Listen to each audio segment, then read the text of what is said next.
Thiruvananthapuram Palode tapping തൊഴിലാളിയെ പെരുമ്പാമ്പ് കടിച്ചു. Tapping തൊഴിലാളി അജയകുമാറിനാണ് കടിയേറ്റത്. പാമ്പിനെ പിടികൂടി.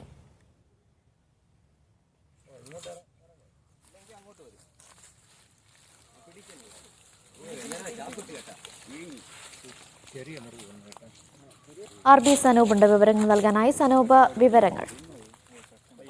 നിഷ, പാലോട് പച്ചമല മണയലൻ എന്ന സ്ഥലത്ത് വെച്ചാണ് സംഭവം ഉണ്ടാകുന്നത്. രാവിലെ ടാപ്പിംഗിനിറങ്ങിയ ടാപ്പിംഗ് തൊഴിലാളിയായിട്ടുള്ള അജയകുമാറിനാണ് പെരുമ്പാമ്പിന്റെ കടിയേറ്റത്. പെരുമ്പാമ്പിനെ കണ്ട സമയത്ത് തന്നെ അജയകുമാർ ഈ വനം വകുപ്പിൽ അറിയിച്ചിരുന്നു. അപ്പോൾ വനം വകുപ്പിലെ പാമ്പ് പിടുത്തക്കാരനായിട്ടുള്ള ജയപ്രകാശ് അവിടെ എത്തിയിരുന്നു. ഈ സമയത്ത് പാമ്പ് എവിടെ കാണിക്കുന്നതിന് വേണ്ടി ഒരു കല്ലുകെട്ടിന്റെ ഇടയിൽ ഇരുന്ന പാമ്പിന്റെ അടുത്ത് ചെന്ന് ആ കല്ലുകെട്ട് മാറ്റുന്ന സമയത്താണ് പെരുമ്പാമ്പ് അജയകുമാറിന്റെ കയ്യിൽ കടിച്ചത്. പരിക്ക് നിലവിൽ ഗുരുതരമൊന്നുമല്ല എന്നുള്ള വിവരമാണ് ലഭ്യമായിട്ടുള്ളത്. പിന്നാലെ വനം വകുപ്പിന്റെ സ്നേഹയാത്രയായിട്ടുള്ള ജയപ്രകാശ് ഈ പാമ്പിനെ പിടികൂടുകയും ചെയ്തിട്ടുണ്ട്.